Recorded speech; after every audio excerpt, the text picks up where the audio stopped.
আসসালামু আলাইকুম ভিউয়ার্স, কেমন আছেন সবাই? আশা করি ভালো আছেন। আমিও ভালো আছি। আমরা যাচ্ছি মালয়েশিয়াতে।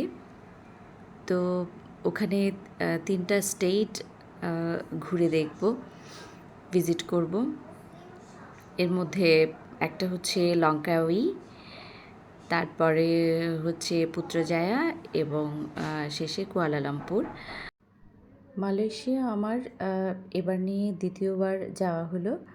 আ গতবার যখন গিয়েছি তখন শুধু কুয়ালালামপুরেই ঘুরেছি। এবার নতুন আরও ২টা স্টেট ঘুরে দেখব। এজন্যে একটু এক্সাইটেড। আমরা আ প্লেন থেকে নেমে মাইক্রোবাসে করে আমাদের হোটেলে গিয়েছিলাম। প্রথম আমরা লঙ্কাউইতে গিয়েছি। ওখানে যে হোটেলটাতে ছিলাম সেটা হচ্ছে একটা 5 star hotel, park royal hotel. হোটেলটা অনেকটা রিসর্টের মতো, রিসর্ট বলাও চলে। হোটেলের পেছন সাইডটা তো মারাত্মক সুন্দর ছিল, কারণ সাগর ছিল এবং সাগরের একটু দূর দূর দ্বীপ দেখা যাচ্ছিল। মানে আমার জন্যে ওই বিষয়টা নতুন ছিল, কারণ এই দ্বীপগুলো তো আগে কখনো দেখিনি, তাই চোখ জুড়িয়ে যাচ্ছিল এবং এত পরিষ্কার পরিচ্ছন্ন। আমাদের বাংলাদেশেও আমাদের বঙ্গোপসাগর রয়েছে, একটা সময় অনেক পরিষ্কার ছিল, কিন্তু এখন তো অনেকটাই নোংরা করে ফেলেছি আমরা। কিন্তু ওই মালয়েশিয়ার এই সাগরটা এত সুন্দর, পরিষ্কার পরিচ্ছন্ন, আকাশটা পরিষ্কার এবং ওরা সব কিছু এত নিয়মতান্ত্রিকভাবে রেখেছিল যে আসলেই চোখ জুড়িয়ে গিয়েছিল। এই হচ্ছে আমাদের হোটেলটা। লঙ্কাউইতে ২ দিন ছিলাম এবং লঙ্কাউইর অনেকগুলো জায়গা আমরা ভিজিট করেছি। আমরা সকালবেলা একটু সাগর পাড়ে এসেছিলাম, তখন আমি এটা শ্যুট করে নিলাম। আমরা লঙ্কাউইর একটা পাহাড়ে গিয়েছিলাম। সেখানে হচ্ছে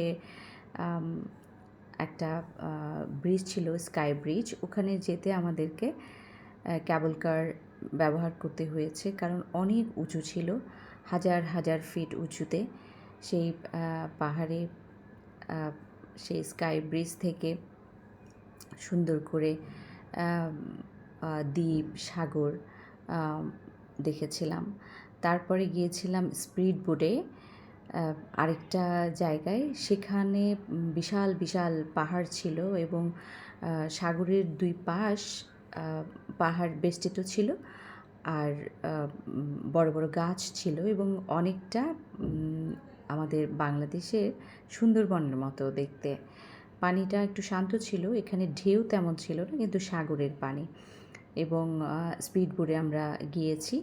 আমরা আসলে যাচ্ছিলাম একটা জায়গায়, সেটা হচ্ছে সেখানে অনেক চিল ছিল। চিলগুলোকে খাবার দেওয়া হয়, ওরা গাছে থাকে, এমনিতেই দেখা যাচ্ছিল না, কিন্তু যখন তাদেরকে খাবার দেওয়া হতো তখন তারা সব ঝাঁকে ঝাঁকে এসে খাবারগুলো পানি থেকে ছোঁ মেরে নিয়ে নিয়ে যাচ্ছিল। মানে অনেক সুন্দর একটা দৃশ্য। এবং মুরগির ঘিলা কলিজা তাদেরকে দেয়া হতো আর কি। এটা যারা যারা ওখানে ঘুরতে গিয়েছে সবাই এই জায়গাটা ভিজিট করেছে, কারণ একটা নতুন এবং খুব অ্যাডভেঞ্চার একটা অনুভূতি এখানে। ২ ধরনের চিল ছিল, একটা হচ্ছে সোনালি শরীর এবং সাদা গলার চিল, আরেকটা হচ্ছে পুরাটাই তামাটে। তো ওই চিলগুলোর অ্যাক্টিভিটিগুলো এত সুন্দর লাগছিল, মানে হাজার হাজার চিল একসাথে আকাশে উড়বে, উড়ে ছোঁ মেরে মেরে তাদের মানে কিছুক্ষণের মধ্যেই সেই খাবারগুলো খেয়ে চলে যায়। এবং কোন জায়গাটায় খাবারগুলো ফেলতে হবে এটা আবার যে স্পিড বোটের যে নাবিক ছিলেন, যে চালাচ্ছিল, সে আবার জানতো। তো এরকম করে আমাদের স্পিড বোটের সাথে আরও অনেকগুলো স্পিড বোট সেখানে গিয়েছে। এই যে দেখুন চিলগুলো কীভাবে খাবারগুলো নিচ্ছে।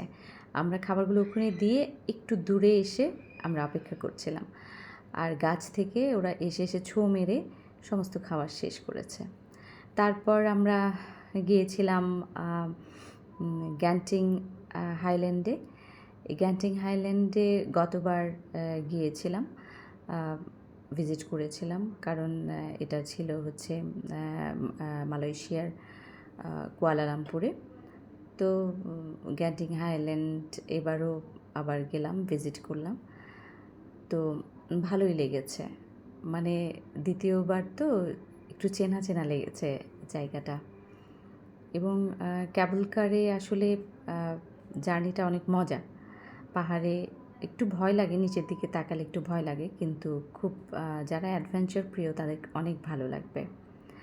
এবং ক্যাবল কারের ভিতর থেকে আশপাশটা খুব সুন্দর দেখা যাচ্ছিল, দূরে ঝর্ণা দেখা যাচ্ছিল। তারপর আমরা একটা হিন্দু মন্দির ভিজিট করেছি। এই মন্দিরটা খুব সুন্দর ছিল, গোল্ডেন কালারের একটা মূর্তি ছিল, এবং এখানে বানর, তারপর অনেক কবুতর ছিল। এখানে ভিজিটাররা এসে ওদেরকে খাবার দেয়, এটা খুব ভালো লেগেছে। আমরাও খাবার দিয়েছি, খাবার কিনেছি, অনেকটা সময় এখানে কাটিয়েছি, অনেক ভালো লেগেছে। আর কুয়ালালামপুরের সব দিকেই তো শুধু বিল্ডিং আর বিল্ডিং, যত হাই রাইজ বিল্ডিংগুলো আছে এগুলোরও দেখতে ভালো লাগে। আর রাতের বেলার শহরটাই সবচেয়ে বেশি ভালো লাগে, প্রত্যেক জায়গায় লাইটিং থাকে, দেখতে ভালো লাগে। দিনেও খুব একটা খারাপ লাগে না, যদিও মানে আমাদের ঢাকা সিটির মতো বড় বড় বিল্ডিং, গাছপালা কিছুটা কম কুয়ালালামপুরে, কিন্তু তারপরে ভালো লেগেছে, যেহেতু টুইন টাওয়ার ছিল, কেএল টাওয়ার ছিল, মার্কেট প্লেস ছিল অনেকগুলো, টুকটাক কেনাকাটা যারা করেছে, ভালোই লেগেছে, সময়টা ভালোই কেটেছে। এবারের মালয়েশিয়া জার্নিটা আমি খুব এনজয় করেছি। আর ভিডিও যে খুব বেশি ভালো হয়েছে তা নয়, একটু চেষ্টা করেছি টুকটাক একটু ভিডিওটা করে নিতে। তো যখন টুইন টাওয়ারে গিয়েছিলাম, টুইন টাওয়ারের ভিতরে যখন ঢুকেছি, নিচতলাটার মধ্যে এরকম অনেক সুন্দর করে সাজানো ছিল, যেহেতু পুজো ছিল তাই মানে পুজোর একটা ভাইব লক্ষ্য করা গেছে। আর টুইন টাওয়ারের ভিতরে 6 তলা পর্যন্ত মার্কেট প্লেস, এখানে বিশ্বের বড় বড় ব্র্যান্ডের শোরুমগুলো রয়েছে। তো অনেকেই কেনাকাটা করতে যায়, করে, আমরা দেখেছি, দেখতেই যেন ভালো লাগছিল বেশি। তারপর গেলাম পুত্রজায়ায়। পুত্রজায়াটা অসম্ভব সুন্দর একটা সিটি মনে হলো, কারণ সাজানো গোছানো একদম সব কিছু সুন্দর, পরিপাটি, পরিষ্কার পরিচ্ছন্ন। এখানে একটা মসজিদ আছে, পুত্রা মসজিদ। এটার স্থাপত্য ভাস্কর্য যে এত সুন্দর, স্থাপত্যশৈলী প্রচণ্ড সুন্দর, আকর্ষণীয়, গোলাপি কালার মসজিদটা আমার অনেক ভালো লেগেছে। এবং এটার ভিতরে মুসলিম নন মুসলিম সবাই ভিজিট করতে পারে, পুরুষ মহিলা সবাই যেতে পারে। অমুসলিমদের ক্ষেত্রে ওরা এক ধরনের পোশাক পরিয়ে দেয়। ধন্যবাদ সবাইকে।